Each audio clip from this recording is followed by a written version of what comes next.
My name is Sue Crane, and the maiden name was Tremper. I grew up in the village of Red Hook, went to Red Hook Central School District. I was born in 1940 and was raised here, as I said, with a sister who was younger, a brother who was 3 years older, and a father who was a master carpenter, and a mother who was a homemaker.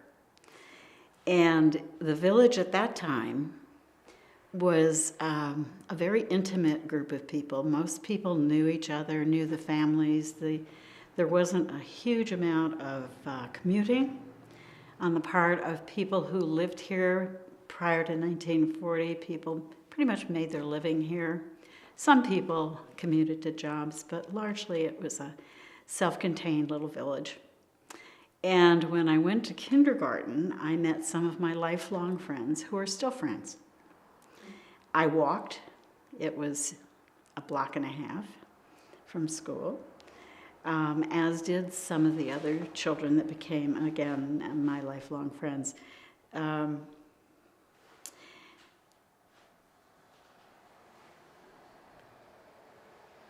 you tell us what it was about? Wait a second, I'm sorry. No, 1 second. Yep.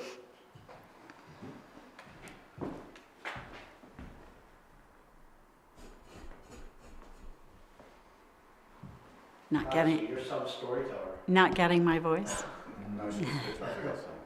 Okay. Yeah. Okay. So you were talking about the school and walking block and a half school. What was the village? Yeah. What would give me the sights and sounds Yeah. of that time when you were a child? And it was just after the war. Yeah, as a child, having survived that period of time that was difficult for everyone in a small village, World War II. I was a baby born in 1940, as I said, and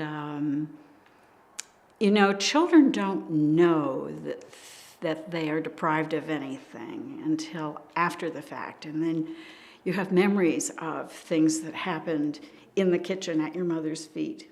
And one of the things I remember vividly was my mother was washing the family clothes in the kitchen sink. And I remember her saying to me, well, this won't be forever, but the part that we need for the washer is unavailable because of the war. And so this is what I have to do. And I remember having clotheslines, of course, and she was a full-time homemaker. And my friends, as I got to school, always said they loved coming to our house because my mother was always there. And so that is my first recollection of childhood at home, is my mother was always there. My father came punctually home at 6 o'clock from his then job at IBM. When the war struck, people stopped building homes, and he was a builder, he was a contractor, and as I said before, a carpenter. And he was then 1 year too old to be drafted or join the effort. He wanted to, but he was 1 year too old, and IBM began looking for men in the community who were available, young enough, could commute to IBM in Poughkeepsie, where a lot of manufacturing was going on in the war effort, I believe. In any event, that's when Dad started working for IBM and remained there. Many of the children that I went to school with, their parents lived here in the village and worked here in the village. I went to school with children whose parents, a father who was an attorney, a father who was a radio announcer, a father who was the local plumber, a father who worked for the town or the village. There was a vast diversity in income, but children didn't know that. It was a small class of, I think there was one kindergarten, and the town kids went one time of day, and the kids who came in by bus went the other time of day, half a day each. And then by first grade, we were divided, I believe, into two sections, two first grade teachers. But as I said, it was a very small school. And you quickly got to know all of the teachers who were older or ahead of us. And so you were looking forward to so-and-so's third grade, or Mrs. Vandergarten was her. Vanderbogart, thank you. Mrs. Vanderbogart was my second grade teacher who had taught my mother, which is quite amazing. So in that setting of a small school, I believe there was a chance for children to realize a world different from their own home, but not so different that it felt peculiar. They felt I think all of the children felt protected, safe. It would be very unusual for us to have a parent worry about us on a Saturday if we were to take a bike and leave in the morning. Our parents would say, if you want lunch, be back by noon. And had no concern that we would get in trouble or have any I don't want to say that.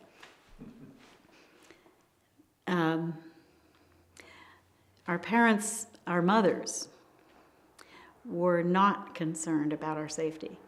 We would hop on our bikes and go, and if I went to a friend's house in the village, fine. If I rode my bike to Barrytown, that was fine too.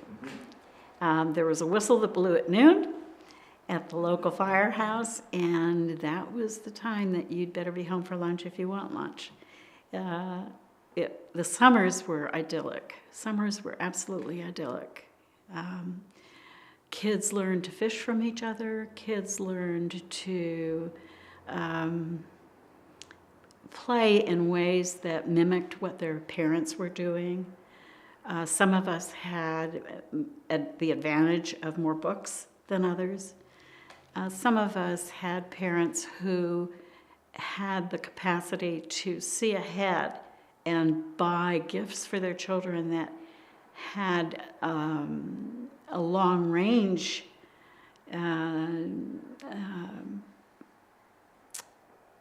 benefit to the kids, such as a chemistry set, which my parents would have never thought to give me, but Carol's did.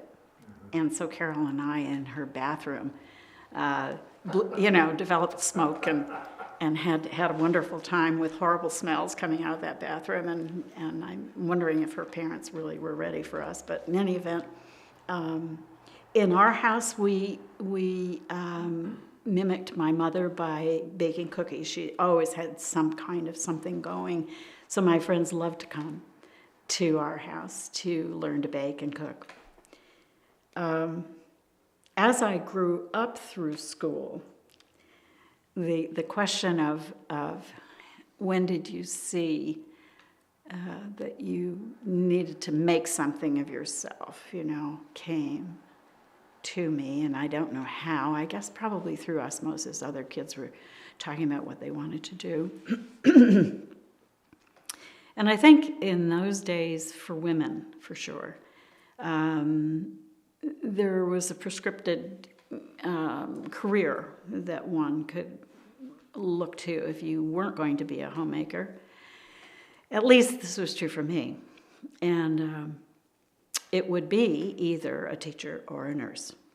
And in our family, we had a nurse, and I remember the first recollection of even knowing about nurses was seeing her come down the long steps at Northern Dutchess Hospital, where she was a nurse at one point, and we picked her up to bring her home for dinner, and she was skipping down those steps, my father's younger sister, in her beautiful white stockings and white shoes and blue cape and the nurse's cap. And I was just in awe. I said, oh, that's for me. It was just beautiful. And the other piece to why I thought I wanted to be a nurse was I didn't feel I had a lot of money or access to money. It was clear to me that because we had a modest family, if there were to be money spent on education past high school, that it would be directed to my brother, who could care less.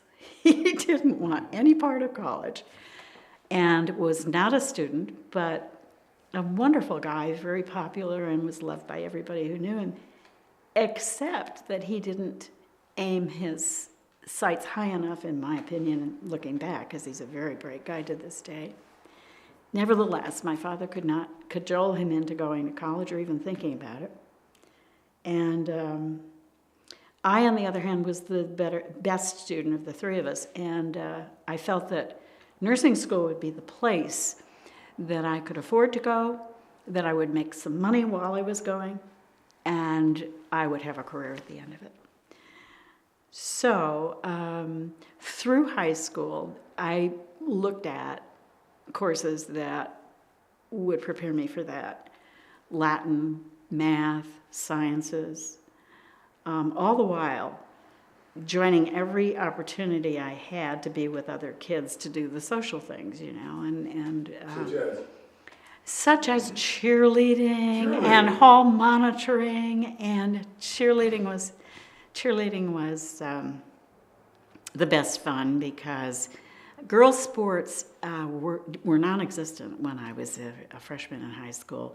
The first girls' sports team that was intramural with another town was established in 1957 or so when Mrs. Ernie became the gym teacher and said, we should do girls' hockey. And we began playing hockey, and she was responsible for connecting to our girls taking a bus to Rhinebeck and other places to play intramural sports for the first time ever. Field hockey. The girls' field hockey goes back that far. And my best friends, all of it, we had very close high school class, and anybody who had sports inclination signed up for field hockey, and some of us were pretty good. I wasn't great. I was good. I wasn't great. Tibby was great. Tibby Close was great. Tibby Smithers Close was great, and Judy Walsh was the wing, and Carol Fire-Robin was in the backfield, and I backed up Tibby. I was the middle center. I was center guard, I guess that's called. I've forgotten the language for it. Anyway, how about the cheerleading? we want to hear about cheerleading because I will tell you, I mean, we were the apple of everybody's eye. Well, of people course. in the stands. That's interesting. I don't know when cheerleading became the epitome of women's achievement at Red Oak Central School. But certainly by the time I got into high school, everyone aspired to be a cheerleader. And we had cheerleading for football. We had cheerleading for basketball. And I suspect that all of the young men who have become older men remember the cheerleaders because of the legs, because it was the one place in school you were allowed to wear short skirts. And so it brought on fantasies of all kinds, I'm sure, for the young guys. What were the uniforms like? Can you remember? Oh, sure, I can.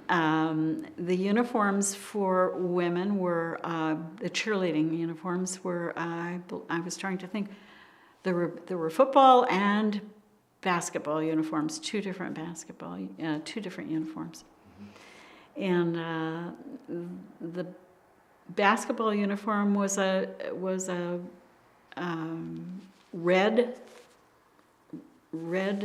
completely red outfit whose skirt came about to the knee, as I recall, or just above the knee, pleated skirt, white paneling in folds, so the red and white was there to show off, and maybe a white Peter Pan collar. I don't remember for sure. I have some old photographs at home, but I really think the short skirt was the deal.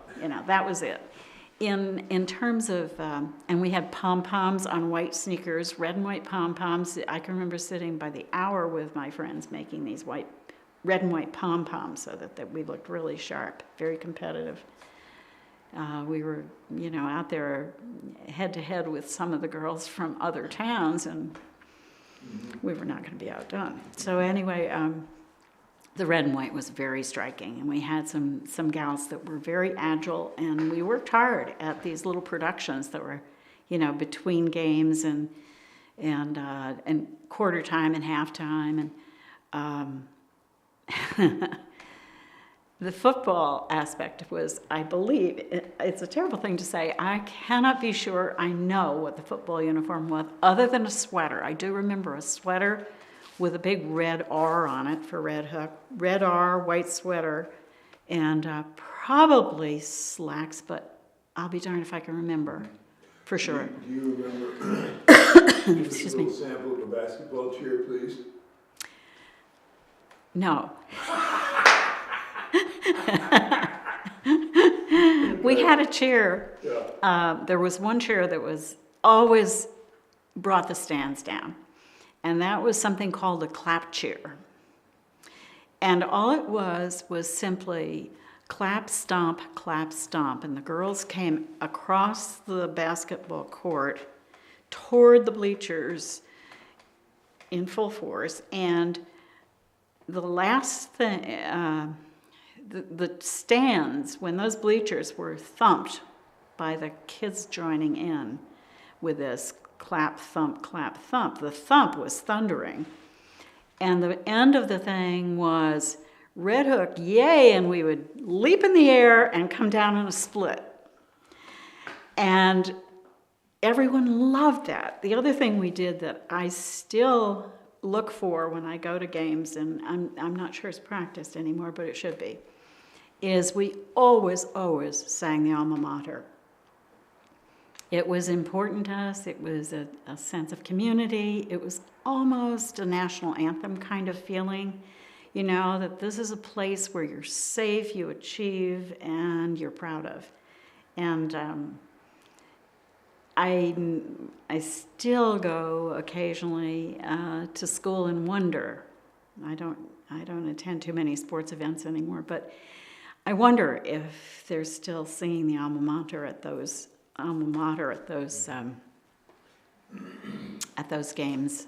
And I wish they would. If they didn't, I wish they would, because I think it was. That sense of community is something that's abiding here, but we'll get into. 1 second. Yes. I'm switching. Okay. Let me in.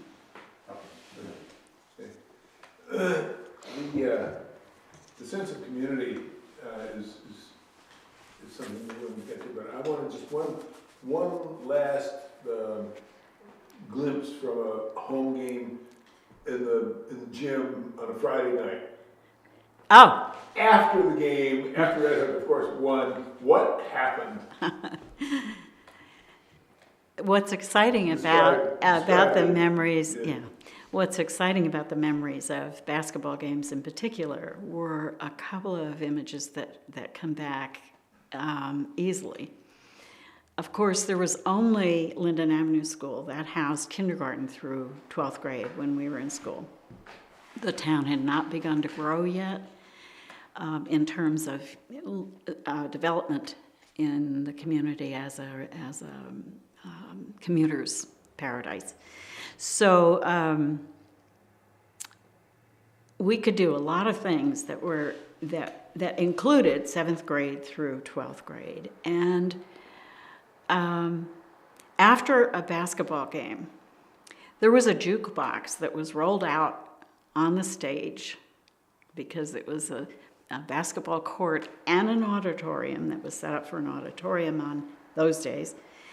So this jukebox was rolled out on the stage, and behind the scenes in the cafeteria was Mrs. Kipp, who headed the lunchroom, and all of the preparation of meals for whatever happened at school.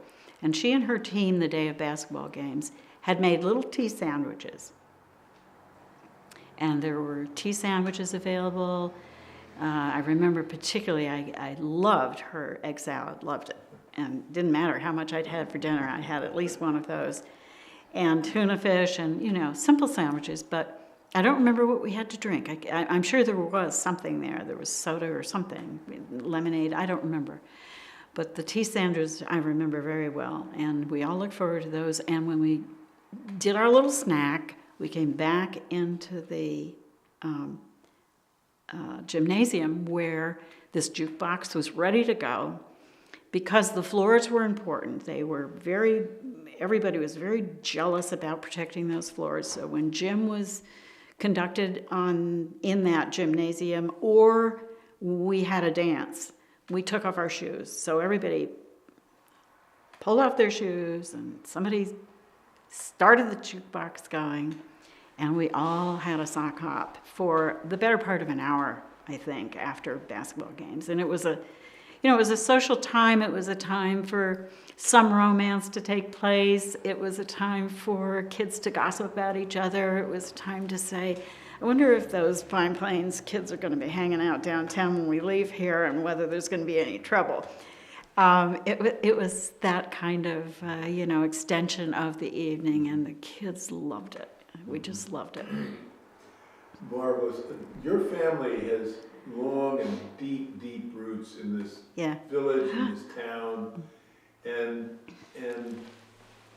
tell us a little bit about how that has guided you in your life now as town supervisor. But, that sense of continuity, the connection.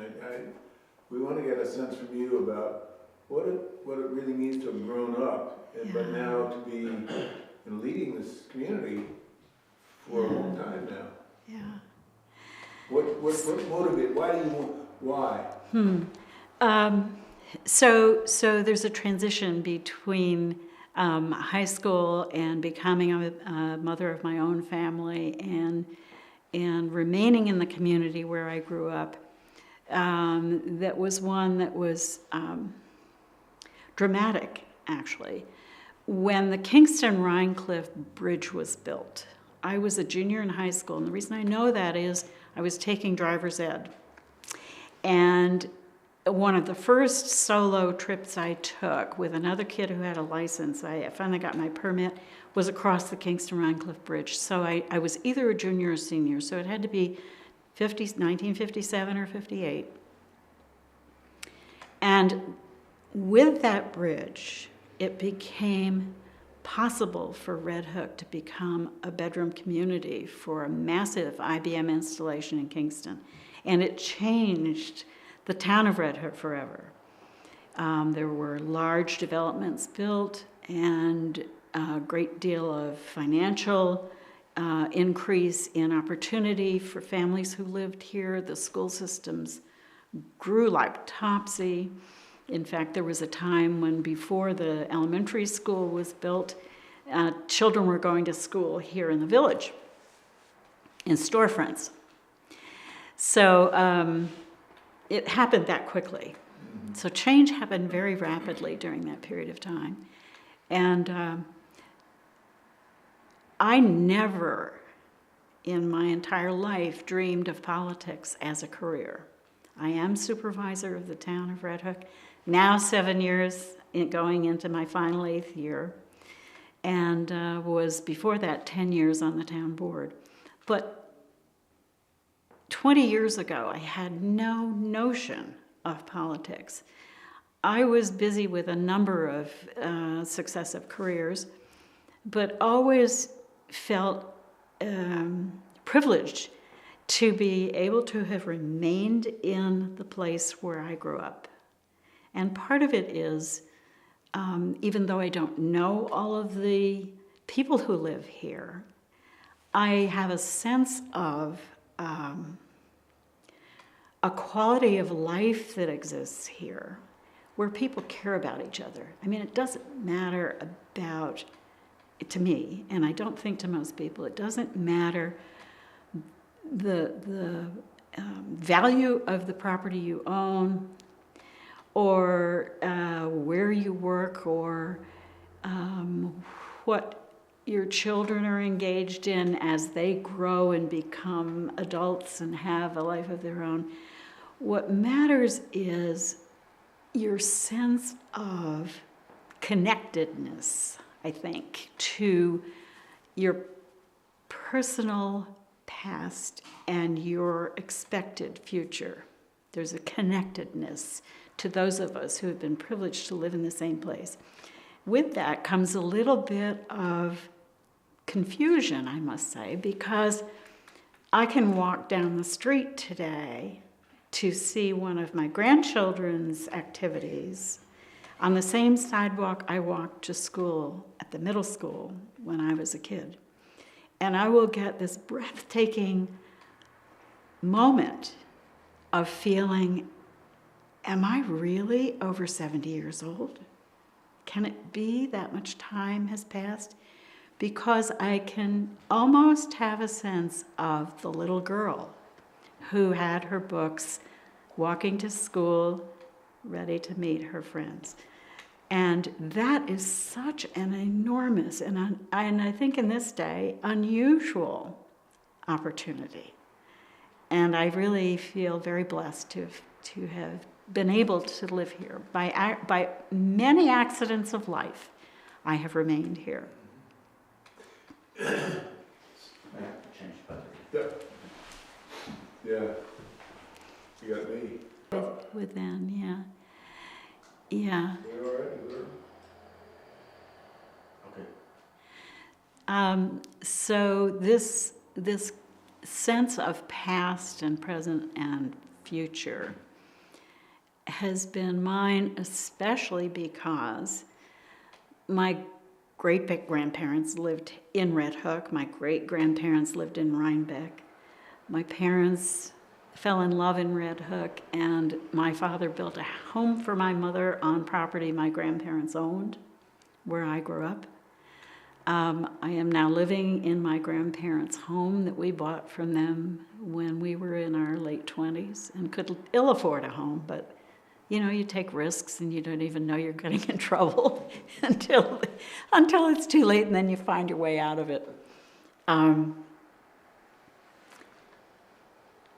In terms of contributions that people make to community and why do they do it and the kinds, I don't know that they can be weighed in importance. You know, having been at this politics on a local level for almost 18 years, I've come to realize that you don't have to have the past here to be committed to doing good work. I think that what has been a great compliment to me is that local people seem happy and to trust the leadership in the town, which is, when you have a sense of it, it's not only a compliment, but it's a requirement that you continue to do well on their behalf. It's just a little thing, you know, it's just a little town. I'm just a little town supervisor. It's not unusual. There are many of us. There are thousands, hundreds of thousands of us across this country. And I have a sense that this is where it is that makes a difference for people. While we count on the federal government for some protections and for some backup when we need it, for vast storms that come our way that we can't afford to take care of, and the state government for keeping infrastructure that we can't afford to, you know, pave roads or replace bridges. The fact is that that it is neighbors who help neighbors that makes a difference in the fabric of this country's life, I believe. And it particularly is easy to see in a small town. In larger areas, larger, more metropolitan areas, it may be just the floor of an apartment house that all know each other, do you know? And in a more suburban area, it may be one block of people who watch out for each other. But the fact is, it goes on. And without it, without that caring for community, whether it's your neighbor or Great Aunt Tilly who lives around the corner and down the street, or somebody else's Aunt Betty, that because you're their friend, you concern yourself with them when they're out of town. The fact is that Americans take care of each other, I believe. And I once in a while have an opportunity to speak to a high school class. And sometimes it's hard to know what to start off with. So one day I hit on something that I thought was powerful, and I'll do it now. I say to them, listen. And they get a little bit edgy, you know, when there's no sound. And I say to them, do you hear bombs going off? Do you hear screaming in the street? Do you hear gunshots? Do you feel that's possible here? And they all are, you know, they have to think about it. Because in their living room at night is something that I didn't experience. I never had that. I wasn't worried about it. I remember discussion about World War II. I remember blackouts where my mother put dark curtains over the windows and we huddled in one room on one bed, all four of us. My father went out and went to watch for airplanes in the dark, and it was what was it called? Civil Air Patrol. And everybody covered their windows, and it was all very mysterious. And we were, you know, we were aware that there could be planes, there could be danger. But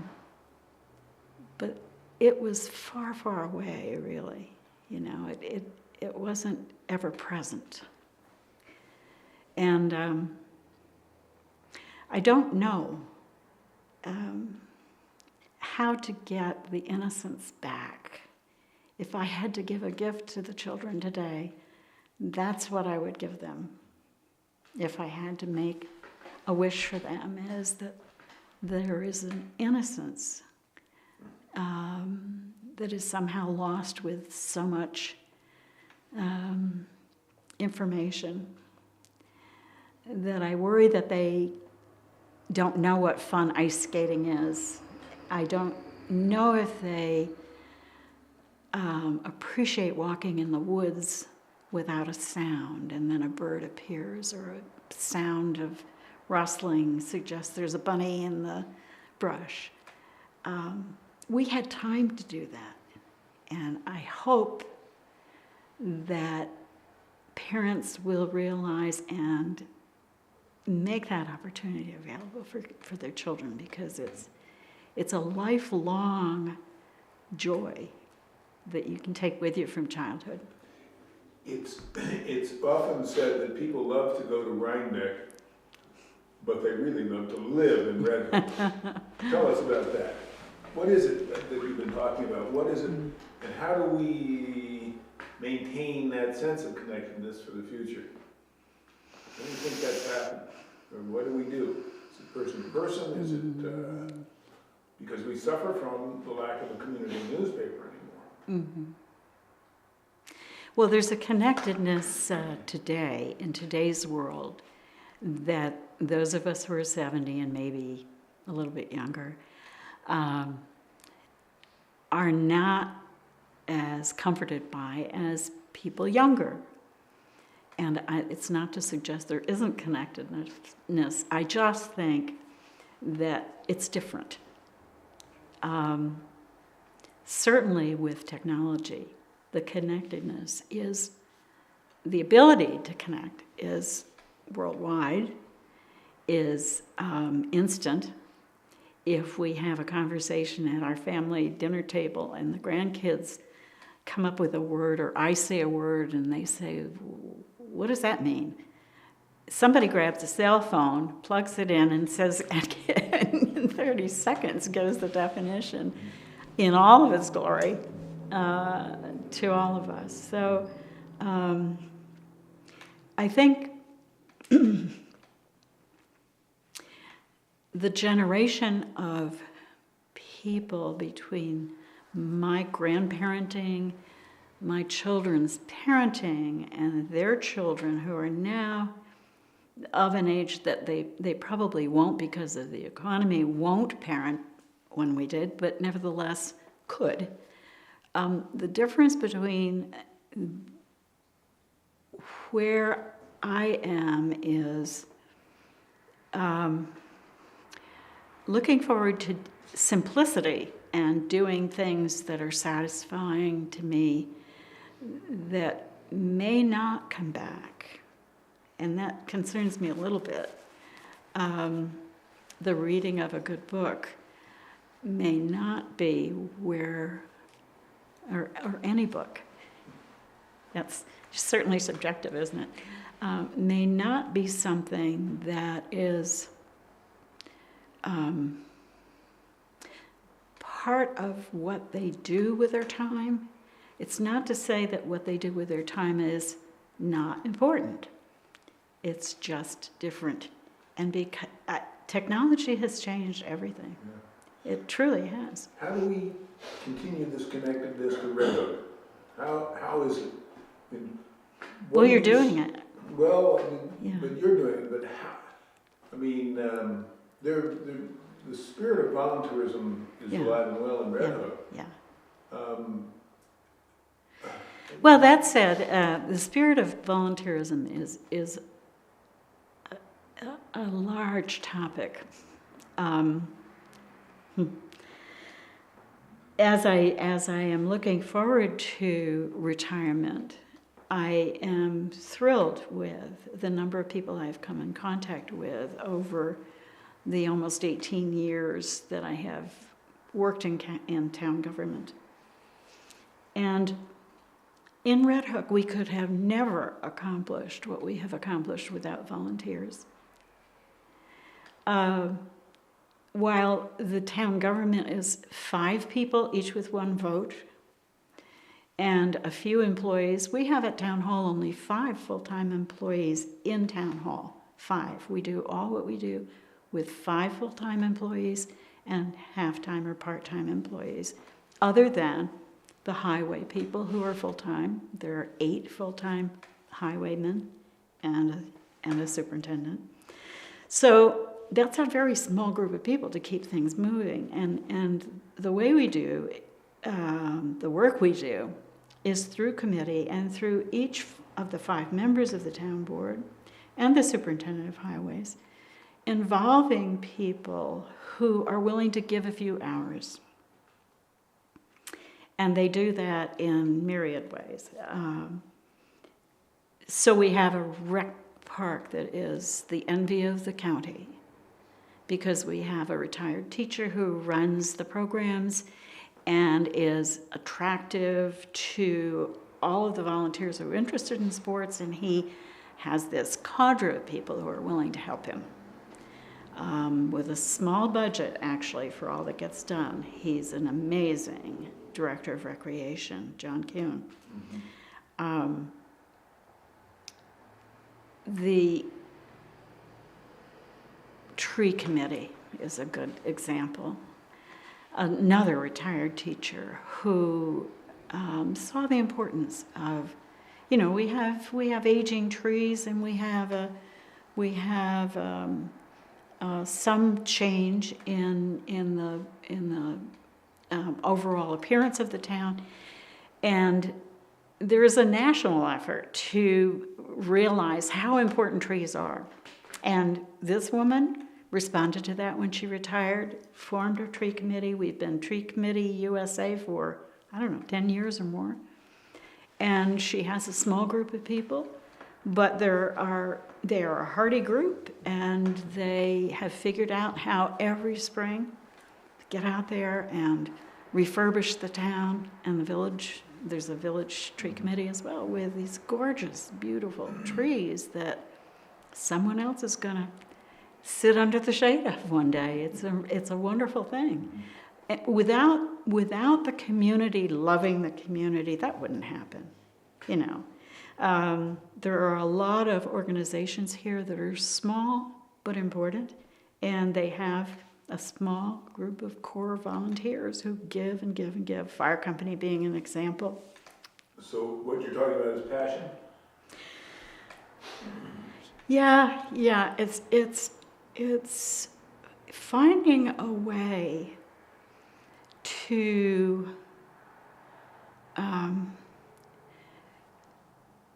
what makes people be volunteers is the question. Because every organization I know depends on them.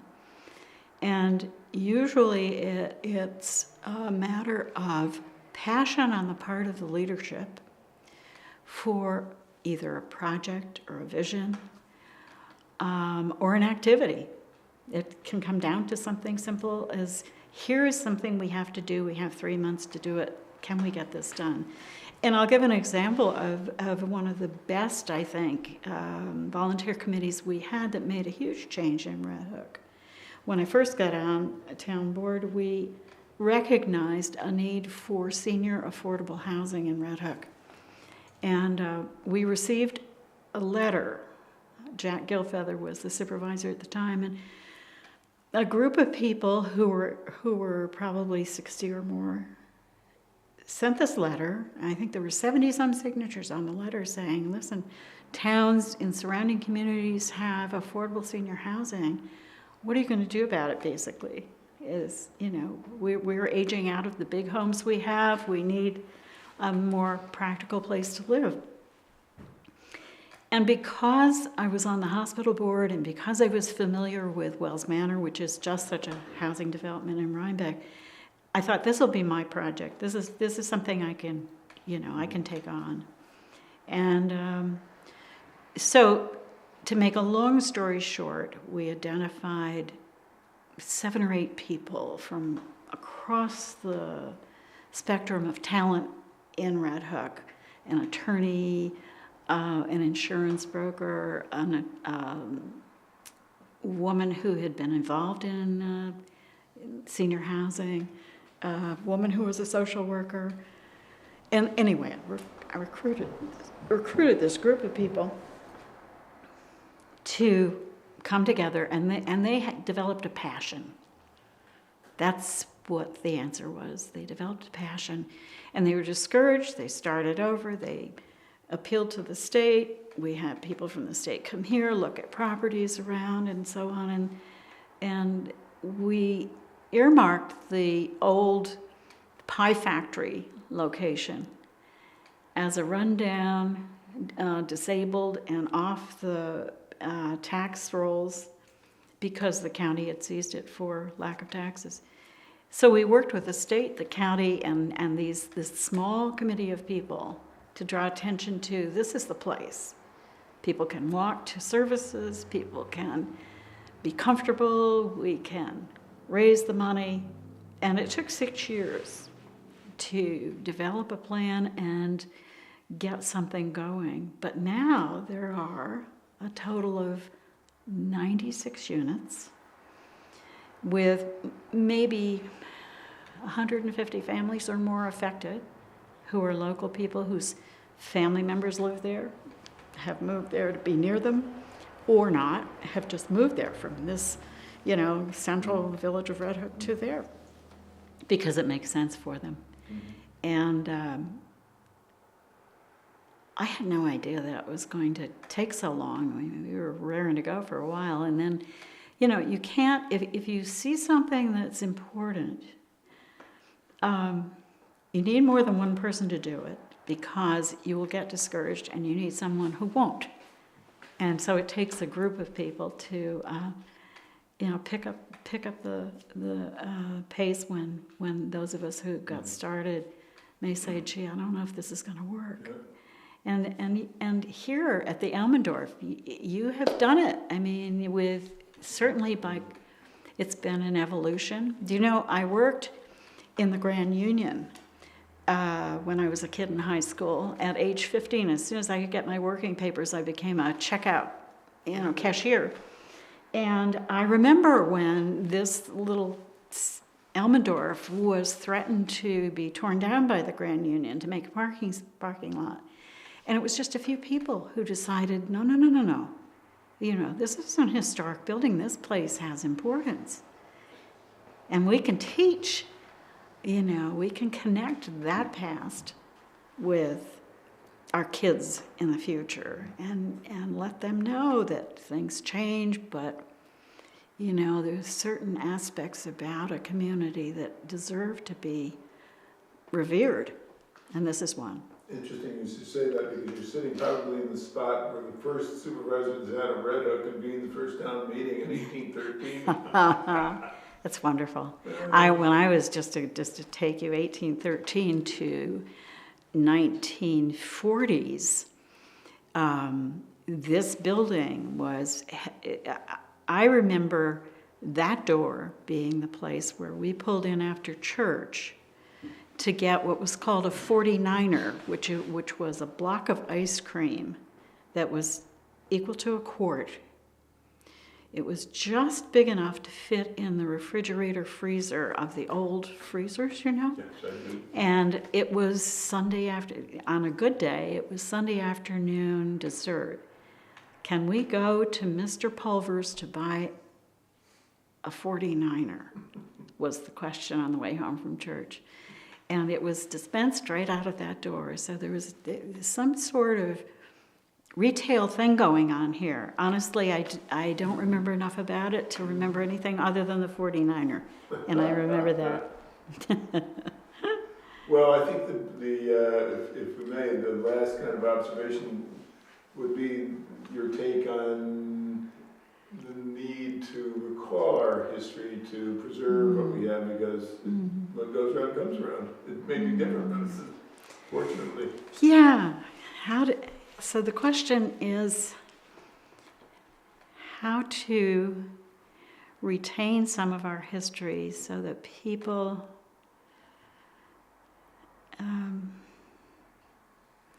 will remember. In the built environment, you and Bill have saved one of the great houses in Red Hook. And I know you as a consummate gardener. Yeah. And here we sit in this restored 18th century inn. I think the importance of getting to know people in a very, one-on-one measured way is to uncover those interests, like gardening, like restoring furniture, like painting, or discovering what colors were appropriate for a particular building you're trying to draw attention to. You can't know what people know until you spend a little time, and they don't even know that what they know is important to you. So it's all a matter of investing the time, and unfortunately, a lot of us aren't willing to do that. We're not. I have a lot of thinking time because the kids have grown, and Bill and I are rattling around by ourselves, and so I still like to cook, I still like to bake, and I'm still in the same house, which can enable me to put some perspective on the person I am now and the little girl who came running across the yard to my grandmother's kitchen where I now cook.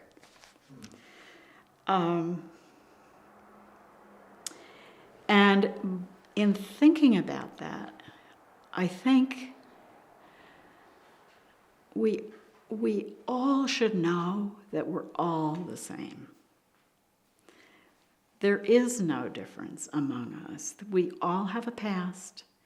We all have pain. We all have disappointments and losses. And we all have joys and successes. And the person you see on the street is the same. It's uncovering what's important to them, and the most seductive thing you can ask of a person is, or say to a person is, I need your help. It's awesome. Right? Yep. Once someone says to you, I need your help, it's very hard to turn and ignore that. You might not be able to, but you will ask the question, how can I help? What is it you need? And if I can't do it, I might know someone who can. That can happen in a small town. I don't know. I've only lived in 2 cities in my life, one Albany, New York, and one Philadelphia. And I don't remember in either place, maybe because I was there only a short time, an academic year in both cases, I don't remember having the opportunity to develop that kind of conversation. Thank you. You're welcome. I have to give you the other question, is that right? Yeah. Okay. Just to answer to Chris, but Chris mentioned that your family's been here for a long time. Yes, Can you just describe that? You have a connection to the chocolate factory? yes. Yeah, mention the connection to the chocolate factory. Okay, yeah. The question of my family living in this community is a good one, because my great-grandfather, my mother's grandfather, was one of the entrepreneurs back in the day that nothing was too much trouble, nothing was too scary. He really was a guy who would take on almost anything, and moved his family here from Brooklyn, had 3 wives. My grandfather was the firstborn, I believe, of 3 children by the first wife. This was Joseph Griffin. Joseph Griffin was his name, and when she died, he married again. He was the founder of the chocolate factories. He and a partner, and I don't know this story as well as many of you do, but what I know about him is through the eyes of my mother. She was scared to death of him. She said, if we went to see Grandpa, I was just trembling. She said he was just a dynamo, he was just he was busy all the time and abrupt apparently with the children. It may have been an age where children should be seen and not heard too, that's possible. But her father, his first son, went to Bard College when it was St. Stephen's, and a preparatory institution to prepare young men to the Episcopal priesthood. He fell in love with my grandmother, who was a telephone operator, the only one back in the day. And he and she raised 2 daughters here in Red Hook. Great-grandfather Griffin founded the Red Hook Fire Company Band. His son, my grandfather, was a musician, an accomplished pianist and clarinetist. He could play almost anything, I think. And in the day when entertainment was usually around a family piano, it was important that kids knew how to play an instrument, and most of them did. And I, to this day, have his original upright piano. And I can remember him playing for me when I was a little kid, and it's still in the house where he did that for me. He he never reached his potential as a bright young man, but he loved music, and what he did for the village of Red Hook was play the piano at the Lyceum Theater for silent movies. And that was big time entertainment in the day. So in the 30s, I'm presuming, my mother would have been 20s and 30s. My mother and her sister and their friends went to the silent movies on a Saturday night where her father played the piano. And one of the best stories is when they were sitting watching this silent movie, their dog walked across the stage in front of the film. So I always had that image. Every time I went in that movie theater when I was a kid, I always remembered thinking, now that's where he sat in what they called the orchestra pit and played his piano. And yeah, that's a great building. I have a lot of memories of that building. So he played there, and as I recall, Joseph Griffin built the Lyceum. He did. He founded a number of businesses, and Can you say who? Sorry, just repeat yes, that. my great grandfather Joseph Griffin founded not only the chocolate businesses, the chocolate factory on Fisk Street, and there was a chocolate factory in Annandale on the Sauk Hill, which unfortunately burned numbers of years ago. But nevertheless, he employed through those businesses a lot of people, and he kept going. He founded the Lyceum, and I believe a paint store, and he was instrumental in a number of storefronts that he owned. He was part of the founding group of people who founded the Red Hook Fire Company when the buildings caught on fire in the village of Red Hook, and there was no formal fire company, and they lost a lot of buildings in Red Hook with just, people passing buckets of water, and it just wouldn't do. So group of young businessmen, great-grandfather among them, founded the Red Hook Fire Company as an obvious need. So doesn't seem possible, does it, that I could tell you about that in a very personal way. It seems so long ago. Mm-hmm. Good.